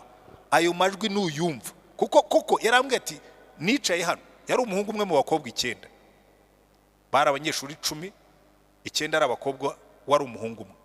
Akajya yumva ijwi rimubwira ngo urabona ngo hano ngo uri insignificant, ngo nta gaciro ufite, ngo nta n'ukubona, ngo ariko ngo uramutse ukoze ikintu kinini ngo abantu bose bamenye yuko waba visible, wagaragara. Hanyuma aragenda agura ibyo byuma, ari buze gukora ikintu kiri big. Ariko ageze mu nzira wumva ubugome bwa Satani.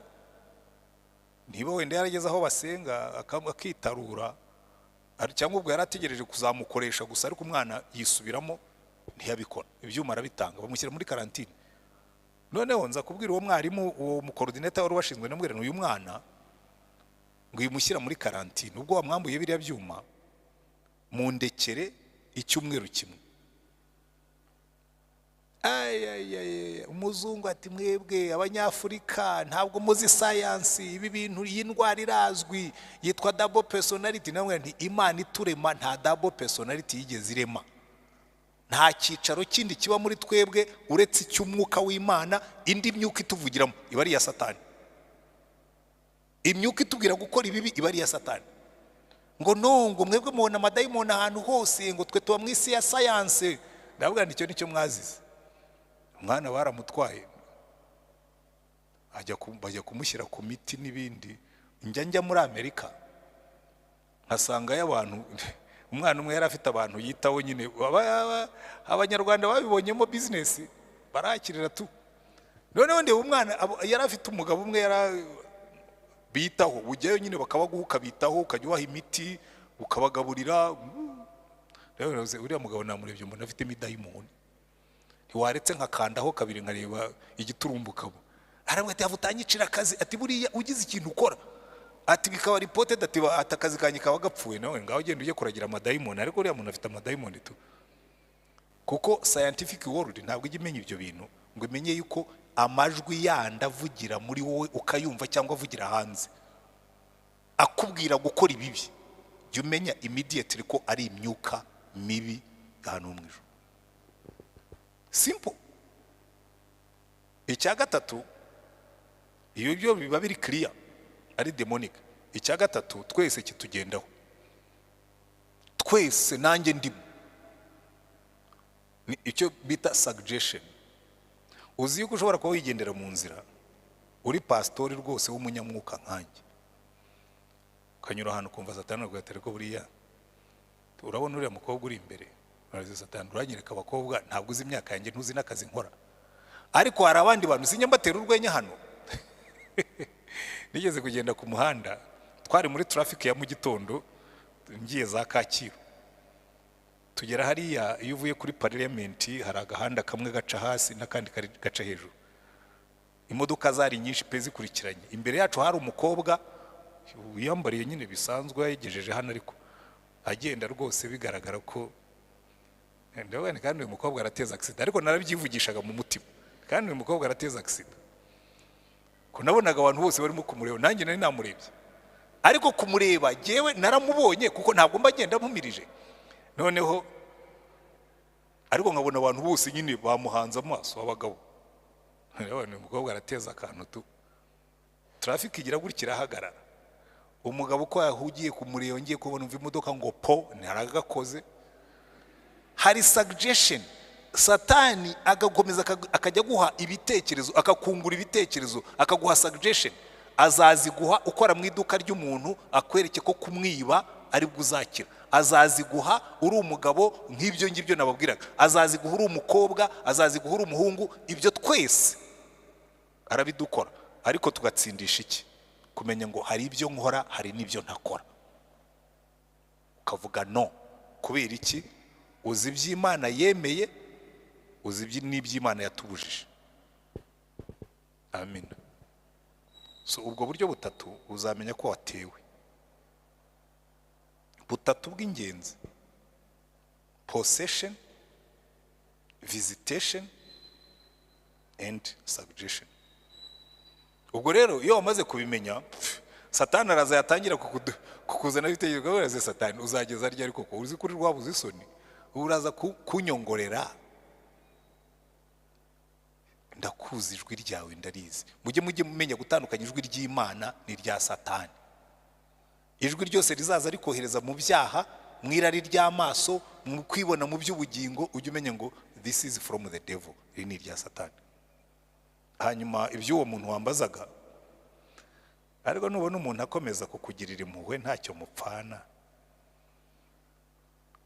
akakohereza amadolari 5,000 hanyuma akagusaba kohereza 20 kongera akakohereza 5 ariko gusaba kohereza 40 ujye utangira ugire suspicion ese umuntu mukorana deal utaza aho aba umuntu mukorana business nta contract mufitanye erega niyo mwana yigirana kuko ibisambo bibaho na hano birahaza na hano mu Rwanda birahaza hari n'abaza rwose ukaba mwabonanye gutya mu imbone nkubone ndetse bakaku ni bangahe se bajya bagurishwa amazahabu atari zahabu bintu by'ibikwangara ni bangahe se oya anyway reka nabaha ingero nk'igihumbi kuko abantu benshi baba garibo umuntu akaza mwari mwabyumva umuntu akaza akagwira ariko ati reka duce hariya ati police ati irimo irasaka abantu ati abantu bafite amafaranga bose ngo hari ahantu bamennye banke ngo barimo barabasaka abantu bakisakasaka amafaranga yose bakayaha umuntu ese uwo muntu niba polisi irimo kureba abantu bamennye banke niba utamennye banke uko ugiye kugira ubwo cyewe nakomeza nkagenda polisi yamfata nkayibwira ariko aya mafaranga nayanjye nayakuye mu rugo niba harayo bibye muri banke se wavuye ariko uza abantu bari amafaranga muri ubwo buryo kubera iki satani umva nanjye umwesikoro mujya mwumva abesikoro nyine bene utwo tuntu umwesikoro rwose arakwakiserera n'ubu umva umuntu arimo kukwakiserera cyane ujye ukandagira break umwesikoro yandiye amafaranga neza cyane arampamagara pastor nyogokuru yapfuye ariko se wowe urinde ndi muri babana bajya gufasha nteze ko nafasha abana benshi wuruye ntabwo wanyibuka neza najyaga nza kera ukiri muri AE arabanza akakwiga akamenya naho wanyuze ngiye mba nanabishakuje cyane hanyuma ampundi ayambwa ati ngewe ndafandi runaka nkora muri kadete n'ibiki byose numva kame ibintu biri plausible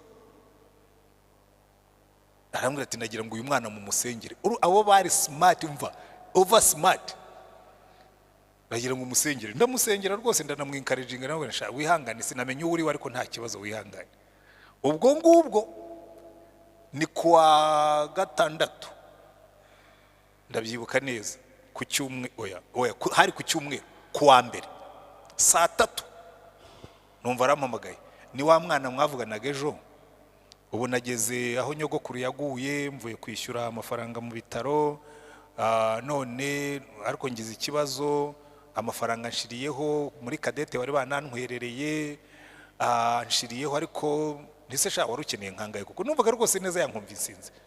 Aturumva ati ngomba gufata imodoka yo kumuvana Gatunda tukajya guhamba Rwempasha, urumva nini wacu. Ndayamusunikiye 60,000, ari umaze kuyamusunikira, agomba garaho ati uyu nguyu kabisa iyi fira ari ikatu. Haciyeho nk'amasaha 2 arongera aramumagara, urumva pastor rero ngiza kandi kabazo gatoya, twageze aho dushyingura turangije, abaturage bamereye nabi, ngo nta muntu ujya ushyingura ngo ye gukaraba, ati none ubu baransaba ibindi 50,000 ngo abantu barashaka ubwire nayo naguhaye nagutwerereye, abo baturage nabo babwire bagutwerere bihangane, ibyo gukaraba mu byihorere. Ariko ubwo nyine amarera arayongereye n'amasantima menshi, ariko numva akantu karaklikinzi, mpita mfata telefone mpamagariga ko hari umuntu nzi nyine, ndabona nti umuntu witwa runaka yawe ari umwafandi ukora aho ngaho, ati yewe atabo ngabo ntabwo dukorana, ariko ni ikigo cyegereye icyacu, atekanye kukubariza. Aragenda arambwira ati barandahiye ngo umuntu ntawo hari, nta n'umwana bafite uheruka gupfusha nyirakuru, ati nta kibari baza. Ariko ambera imfura, arambwira ati nta muntu ugomba kononera abanyarwanda yatwitiriye, ati mpizo nimero za telefone zose, ibi tugomba kubikurikira mu munsi umwe. Following day numva abantu muri Ribo baramumagaye, batabeskoro bawe twabafashe. Uza aho bari banyeskorokaga bari Rubavu, bambeshye ko bari Gatunda. So rero rimwe na rimwe mujye mwitonda umuntu natangira kukwakiserera, kuko na satani niko akora, arakwakiserera agashyiramo akagufu, akongera speed, gutekereza kwa kaguhagarika, agasigara gutekerereza, akakubuza gutekereza. Burya n'abahungu bafata abakobwa niko mugenza, arakwakiserera akakubuza gutekereza, kuko niko satani akora. Ibyo rero muzabimenye, na bene abo ngabo biba hanze aguha amafaranga ariko azi ko arimo akakwakiserera. Ariko mwabonye hehe ahantu amafaranga yunguka sora? Ubohereje amafaranga, bakohereje 5,000 utarabaha n'amafaranga. Izo MWESE zabaye zabihehe? Uzajya mu gushaka kujya mu ijuru udapfuye nyine rwose. Burya ibintu bya vuba vuba ni nk'ibi bya betting, ujye utega mu mutego, barakwakiserera nyine, hanyuma wangiza ukagwamo. Hari undi wari ufite ikindi? Tugiye kugana ku musozo, ariko reka nemerere Miss Pamela.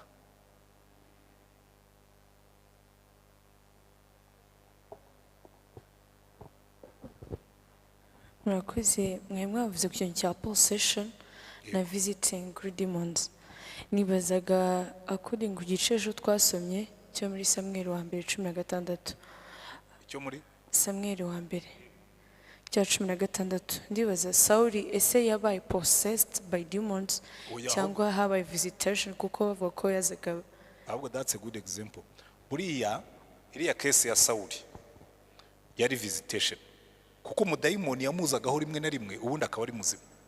Iyo ugira izo sporadic things ziba ari visitations. Umudayimoni araza akicara akagutera umujinya, akakubwira ibintu byinshi, akakwakiserera, akakubwira ubuntu uzamererwa nawe, akabugira gute, ugahita udeprima.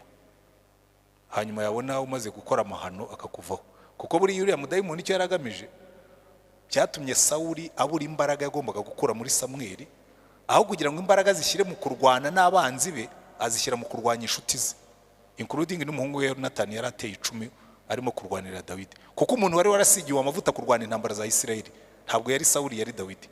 Sauli yari yasigiwe kuba umwami wa Isirayeli, David asigirwa kurwana intambara za Isirayeli. Unfortunately Sauli ntiyabyumvise, umudayimoni aramwakiserera, hanyuma arangiza apfuye, kandi apfuye nabi. Yego, buriya muri Bibiliya harimo ingero nyinshi, mushatse kuziga mwaziga rwose mukabonamo n'ingero zifatika. Kandi murakoze nitwa Mugisha Yvonne. Witwa Mugisha Yvonne. Mugisha Yvonne. Yes. Ndashaka kubaza ku kibazo cya kuriya wenda aravuga ngo Satani araza wenda akaza nko umuntu runaka. Ndashaka kubaza niba umuntu wapfuye ariko yari umukristo. Umuntu wapfuye yari umukristo. Ntago dufite ubushobozi bwo kumenya amasaka n'urukungu wenda ikabivuga gutyo, ariko hari wenda nk'umuntu ubona afite n'ubuhamya buzima ku giti cyawe ko wamubonaga wumva bamutangira nyakara umukristo then nyuma agapfa. Ese uramutse umubonye nko mu nzozi, icyo gihe wavuga yuko ari adayimoni cyangwa wenda byaterwa na content y'inzozi uko zagenze? Murakoze. Icyo kiroroshye cyane. Hari ikintu nshaka kuzabigisha. Ntimukizere inzozi. Inzozi niba ari umuntu wari uzi, ashobora kuba ari anti wawe, ashobora kuba ari cousin wawe, ashobora kuba ari n'undi muntu. Kumubona mu nzozi nta na dayimoni uburimo, nta na marayika uburimo. Ibyo ni fruit of your imagination. Burya inzozi ziva mu bitekerezo byacu bya kera, kuko zimwe ziva muri subconscious. Donc ibintu byabayeho kera bishobora kugaruka wenda kubera ko wamutekereje cyangwa yagize gute, ariko kereka yaje akubwira ibintu ugomba gukora. Aho ujya ubakayafu, ujya umenya ngo aha hashobora kuba harimo umudayimoni. Iyo aje aguha amabwiriza, cyane cyane ko kenshi uzasanga amabwiriza aguha aba ari mabi. Nubyitegereza neza abantu benshi iyo bakubwiye aza guha amabwiriza mabi. Aza guhamagara, aza kubwira waje, waza guhamagara, uzamenye ngo aho ngaho iyo aje akubwira ari muri communication, naho ubundi y'umurose ukabona isura ye. Ibyo ni ibintu biri aho ngaho. By the way, uko byagenda kose ikambabwira ikintu kimwe muzitondera.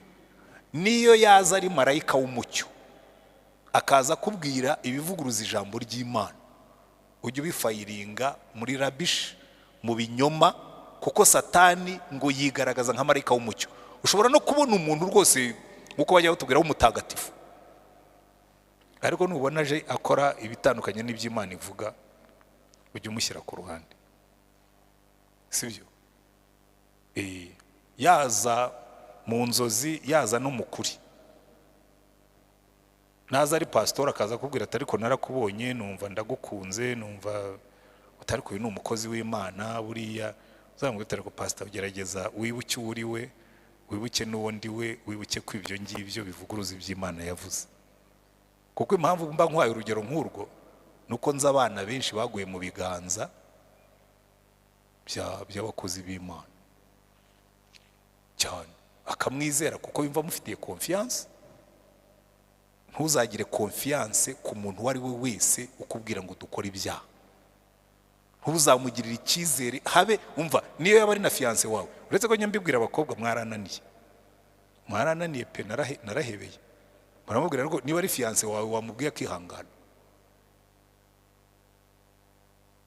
Niba ari fiance wawe wamubwiye akihangana, aho kugira ngo uzaze hano watuze umeze gutya. Arabaza agahagarara, watangira kumureba ukabona yagerageje kwifata neza gutya kugira ngo tutabimenya. Mwagiye muhagarara neza. Umuntu wese uzakubwira ngo mukora ibyaha, yaba ari fiance wawe, yaba ari pastor mwiza, yaba ari na apostle, yaba yuzura umwuka akamanura umuriro, ujye umubwira ngo ikintu cyose kivuguruza ijambo ry'Imana nyishyira mu non acceptable. Yego Scove. Murakoze. Umugenzi wanjye yarambarije ariko nyeneyeho clarification kuri icyo kintu. Ndashaka kubaza ko ikintu watangiye wigisha cy'abazimu no kurota abantu bapfuye. Hari abantu bavuga cyane cyane ngira ngo mu muco nyarwanda bakavuga ngo umuntu wese yapfuye ukamurota bigaragara ko ari nk'umuzimu. Ndibaza umuntu wese yapfuye ahinduka umuzimu? Icyo ni icyambere. Nubwo yaba ari pasiteri bakavuga ngo umuzimu wa naka nyine yanteye, bajya babikoresha muri iyi sosiyete yacu. Ikindi ushobora kurota umuntu ariko ntumurote mu bintu bibi nk'uko wavuze ngo ba sogokuru bakubwira nyine ibintu bibi, like wenda yari umushuti wawe, biterwa uko mbona na relationship mwari mufitanye, like yari best friend wawe, ukajya urota memories za kera. ni ngombwa ko ubyuka mu nzozi ugacyaha ugasenga kutazongera no kurota uwo muntu. Hari umuntu umwe wigeze kumbwira ngo impamvu hari abantu barota abantu bapfuye ngo ntago baba basenga. Ikindi ngo hari imizimu yiyoberanya mu bantu twakundaga ikadutera. Ni clarification kuri ibyo bintu murakoze. Okay, reka mpere ku cyurangirijeho. Imizimu yose yiyoberanya mu bantu bacu ikadutera, that's true. Ibyo ni ukuri.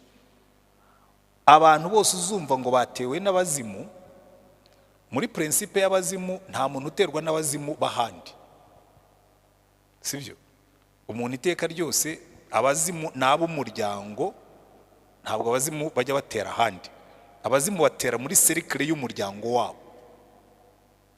Rero niba wari ufite anti wakundaga n'abandi, icyo gihe bashobora babaye Satani ashobora kwiyoberanya, ni nabyo biri correct, ariyoberanya akaza muri image ya anti wawe, ariko akakubeshya yuko ari umuzimu we. Kuko Bibiliya yo iri clear, iravuga ngo abapfuye nta ruhare baba bagifite mu by'abazimu, ngo umuntu apfa rimwe umwuka we ugasubira ku Mana, they never come back. Iyo ni Bible principle. Nubona rero agaruka, ujye umenya ngo cyane agaruka aza kukubwira ibitari byo. Kuko uzi nk'ubwo iyo bibwiye umuntu, abantu baratangira bagapanika, akakubwira ati buri ibyago bigiye kukubaho, abandi bakakubwira ati buri wari ukwiye kujya kuraguza, abandi bakakubwira ati wari ukwiye gukora ibi nibi, ugasanga cya kintu Satani yakoze kikujyanye mu zindi nzira kandi zikuganisha hatari heza. Naho ubundi kurota, ukarota umuntu wakundaga, ukarota sogokuru wawe, ukarota nyogokuru wawe, ibyo biba bivuye muri subconscious yawe, cyane iyo bitaje biguha amabwiriza y'ibyo ukora. Icya kabiri, cyane iyo utabyitayeho, sibyo? Biriya mujye mubyihorera, we kubyitaho ntacyo bizagutwara. Ariko nutangira gupanika ugatangira gushaka ibisubizo, uzagira ibibazo. Hariho nakubwira ngo nuko utasenze, niyo wasenze urarota. Ibyo rwose ni ikinyoma. N'uwasenze ararota kandi inzozi ntituzitegeka. Icyakora nujya kuryama ujye usenga nkanjye. Nanjye njya mbwira Imana rero Mana, inzozi zanjye zibe kwerekwa no guhishurirwa, undinde inzozi z'ibyaha n'inzozi z'imiruho. Hari inzozi z'imiruho zibaho kumvura urarota ibintu bitagira umutwe n'ikibuno, kabona uratera umugeri nk'isake, wayitera umugeri kabihindutse imbwa, imbwa yatangira kumuka kabibaye igare, ukamenya ngo izi ni inzozi z'imiruho, inzozi zitagira umutwe n'ikibuno. So ibyo ngibyo rwose byo na bibaho. Ngira ngo turagana ku musozo. Theogene, nawe ufite icyo ushaka kubaza? Kose nawe utinya abazimu? Cyangwa utinya amahembe? Sinashimwe. Hari igihe Samweli umushitsi kazi yigeze kumushika, igihe Sawuli yarari mu bihe bye bya nyuma by'intambara. Yego. Hanyuma abura nyine iyerekwa iryo ari ryo ryose, ryaba riturutse ku Mana cyangwa se riturutse ku muhanuzi, kuko yashakaga kumenya intambara ze ukuntu ziri bugende. Yego. Hanyuma kuko yari yaraciye abahanuzi bahanzweho n'imyuka mibi mu gihugu cye, yari yashiye abashitsi, biba ngombwa yuko ashakisha umushitsikazi kugira ngo amushikire nyine amubwire ikiri bubi. Hanyuma ndibaza Samweli kandi icyo gihe yapfuye ari umukiranutsi. Hanyuma biza kuba ngombwa yuko Sawuli amubwira uwamushikira, amushitse hazamuka umusaza rwose, umusaza Samweli. Ndibaza umuntu wenda wapfuye ari umukiranutsi, baramushika bigakunda akagaruka. Mereza ko kazindara musobanurire. Buriya mwibuke kesi ya Sawuli, yo ni nayo kesi ikomeye cyane muri Bibiliya ibamo kuri ibyo bintu. Kuko baratubwira ngo umushitsi yarashitse, hanyuma Sawuli amaze kumuhumuriza aramubwira ati nkushikire ndi, undi ati mpamagarira Samweli ngo umushitsi abonye umusaza uzamutse ngo agira ubwo aravuga ati kuki wambeshye ukaba uri Sawuli. Already ubwo Imana iramuhishuye kuko uwo mushitsi ashobora kuba yarazi Samweli nkuko ashobora kuba ataramuzi, ariko kumenya ko ari Sawuli uzamuye Samweli nabyo byabyo bikwerekwa hari mu rutoki rw'Imana. Rero buriya hari ikintu kimwe abantu batazi cyangwa batajya bitaho. Wibuka ku ngoma ya Ahabu bahamagaye umuhanuzi witwaga Mikaya, aramubwira ati rero Mikaya uvuge nk'abandi, dore bahanuriye umwami yuko azatabarira Moti Galeyadi akavayo amahoro, nawe uvuge nk'abandi. Aravuga atoya jewe ntacyo nzavuga kidahuye n'ibyo Uwiteka yavuze, sibyo? Noneho agiye guhanurira Ahabu aramubwira ngo nabonye Uwiteka yatumije inama, ngo mbona imyuka y'ibinyoma ihagaze imbere y'Uwiteka irimo kuvuga ngo arimo kuyibaza ngo ninde uzagenda agashukashuka Ahabu agaterera Moti Galeyadi akagwayo. Bikwereka ngo kuba umushitsi wa Endora yarahamagaye Samweli hakazamuka isura ya Samweli. Imana yo rwose ari igihe ijya ibikora kavuga ngo ke uyu mugabo ngiye kumuhana kandi muhane nihanukiriye. Ntahamagaye Samweli azamura isura ya Samweli. Ikigaragara ntabwo Sawuli yabonye Samweli, n'uriya mushitsi yabonye isura y'umusaza izamuka. Nta nubwo tuzi neza ko ari iya Samweli, ariko ihangane ni umushitsi wavugaga, ntabwo Sawuli yamwumvise, yavugiraga mu mushitsi. Dore bikubwira ngo Imana yo niyo yamuhaye umushitsi, yatanze message y'Imana. Bikubwira ngo Imana ishobora kuzamura isura ya Samweli uko ishaka, nkuko Yesu ubwo yari yahindutse ukundi ku musozi yari arimo kuvugana na Mose na Eliya. Siko batubwira se? Rero bikubwira ngo kuzamura Samweli ku Mana nta kibazo ifite, kuzamura isura ya Samweli nta kibazo bifite. Yewe na Samweli bwite yo yashoboraga kuzamura isura ye akaza ari Samweli n'umushitsi yamubona akavuga ati iyi ni isura ya Samweli, kuko ni Imana yabikoze. Biriya byo ni Imana yashatse guhana Sawuli, iramubwira ngo okay, wavuye ku Uwiteka uza gushikisha Samweli. Samweli yaje avuga nka Samweli nyine, kuko yaje avuga mu izina ry'Uwiteka. Ariko mwibuke iki ngiki ngo ari abapfuye ari n'abakiriho Imana ibafite mu biganza byayo.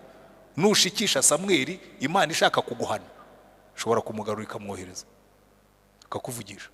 Irya kesi yo rwose ni kesi iri clear, ariko ntimuzayigeneralize. Irya yari kesi y'Imana ishaka kwihanira umwami wavuye ku murongo, ariko ntimuzavuge ngo iteka ryose ngo bizamutse, ngo biba bizamutse ari Samweli ngo nako bizamutse nka Samweli, kandi biterwa n'icyo biba bije kukubwira, sibyo? Ibyo ari byose dusigarana iki kintu, mwambare intwaro zose z'Imana kandi mwemere yuko Satani ariho kandi akora, ariko dufite isezerano. Bibiliya tubwira ngo murwanye Satani azabaho. Yes we pastor nafashije rwose. Kandi watubwira ngo murwanye Satani Yesu agiye kugenda. Dushaka kubanza nkabaha, kuko turimo turasoza iyi nyigisho. Ikintu cya mbere yabwiye ngo bahaye ubutware bwose ku badayimoni bose, kuri Satani n'abadayimoni twahawe ubutware bwo kukandagira inzoka na sikorupiyo. Iyo myuka iri yose, ziriya ngabo zose, iyo uhagaze muri identite yawe y'umwana w'Imana kandi ugenda nk'umwana w'Imana, uba ufite autorité yo kwibwira ngo ngewe ndakubwiye Satani ngo ntacyo mfitemo, get out of here. Ko ubutware bwacu turabufite, ahubwo igisigaye ni ukubukoresha. Hanyuma ntimutsindwe n'uburiganya bwa Satani buhakana identite yawe nk'umwana w'Imana. Ngira ngo hari ikindi gihe tuzabyiga nitwiga wenda nk'urwandiko rwa Petero cyangwa n'izindi twiga ibi bya za karande, kuko nabonye muri no minsi abantu benshi bafite amateori menshi. Tuzabyiga nabyo tubihuze n'intwaro z'umukristo, ko burya karande zikorera muri identite, ariko twe turi abana b'Imana, turi abaragonwa na Kristo, twashyizweho ikimenyetso ari cyo Mwuka Wera, kandi twahawe ubutware bwo gukandagira inzoka na sikorupiyo, twahawe ubutware ku myuka yose y'abadayimoni. Igisigaye ni iki? Ku exercise autorité yacu. Ariko impamvu tutayexerisa ntabwo tuyizi, impamvu tutayizi nuko tutayizi, impamvu tutayiga nuko turi abanebwe. Ariko uyu munsi ndashaka ngo twese dufate umugambi, tumenye intwaro zacu, tumenye intambara yacu kandi turwane tuzi ko urugamba rwarangije kuneshwa n'uwaducunguye. Reka dusenge Imana. Turagushimye Mwamana yacu, reka aya magambo turimo kwiga adufashe, kuko ijambo ryawe ritubwira neza yuko mu minsi ya nyuma Satani azongera imbaraga ze, ndetse ko azayobya benshi, ngo nibinashoboka azayobya n'intore z'Imana. Turasenga ngo twebwe uduhe kwambara intwaro zacu, duhe guhagarara tudatsinzwe n'uburiganya bwa Satani n'ingabo ze, kandi uduhe kurwana dutsinda, kuko iyo ni isezerano ry'abana bawe. Buri muntu wese uri hano umugenderere, abatarakumenya ubahe kukumenya, kuko udafite identite yawe n'ubundi ziriya ntwaro sizi. Tugirire neza abariho twigisha, ubu umwami wacu, kuko niwe watuneshereje. Imbaraga z'umwuka wera zidukoreremo, ko nizo ziduha ubushobozi bwo kunesha imbaraga zose z'umwanzi. Mu izina rya Mwami wacu Yesu Kristo, amen. Sawa, Imana iduha umugisha. Reka nsubize Pacifique mikrofone atuyobore mu gusoza, hanyuma dusenge dutahe. Uyu mugoroba komeza utugirire neza, ukomeza ubane natwe.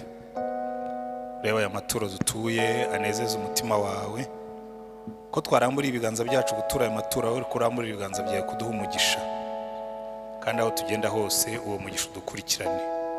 Duha umugisha mu byo dukora, duha umugisha aho dutuye, duha umugisha aho tugenda, iminsi yose umugisha aho twomeho, ineza yawe dukurikire, kandi natwe dusohoze imigambi yawe.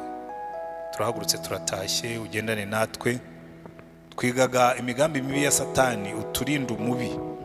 Ni wewe wabitwigishije ngo nidusenga tujye tuvuga ngo uturinde umubi, turinde Satani n'ibyaha n'ibyago ateza, uduhe guhagarara dushikamye tudatsindwa n'uburiganya bwe bwa buri munsi, kandi mu nzira zacu zose utwigishe guhora twambaye intwaro zacu, dukenyeye ukuri, tugendere mu kuri, tugende dufite kwizera, tuzajya tuzimisha imyambi y'iterabwoba tuzanaho, twambaye agakiza nk'ingofero, ibitekerezo byacu biri clear, tutibeshya, tudashuka kuri identite yacu n'imitekerereze yacu, kandi mu byo dukora byose dutware inkota y'umwuka y'ijambo ry'Imana, aba ariyo dushobora kunesha. Kandi dusenge mu buryo bwose, igihe cyose, ahantu hose, dusenge ubudasiba, ku buryo dushobora gutsinda ubwo buriganya bwose kubera umwuka wawe wera. Gendana na buri muntu rero, turinde ikibu, turinde ababi, turinde Satani n'abakozi we, uturinde abagome, uturinde abajura, tujyana amahoro, tugeze mu rugo amahoro, kandi aho ukomeze kuba tugirira neza. Kuri mu izina ryawe dusaba Mwami wacu Yesu Kristo, amen, amen.